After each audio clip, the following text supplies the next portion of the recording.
अगर हमें किसी मरहूम के लिए कोई सिपारा पढ़ने के लिए दिया जाए और हमने वो सिपारा ले लिया हो, तो क्या पढ़ना ज़रूरी है या ना पढ़ें तो चलेगा?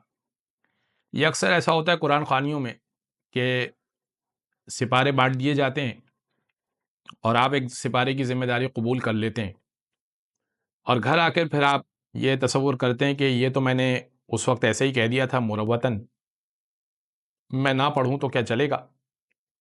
जी नहीं, आपने चूँकि ज़िम्मेदारी ली है, तो आपको सिपारा पढ़ना पड़ेगा। और ना फ़कत वो सिपारा पढ़ना पड़ेगा बल्कि उसी सिपारे को पढ़ना पड़ेगा जिसकी आपने ज़िम्मेदारी कबूल की है। मिसाल के तौर पर आपको 15वां सिपारा दिया गया था और आपने कहा था कि ठीक है मैं 15वां सिपारा पढ़ लूँगा, तो आपको पढ़ना पड़ेगा।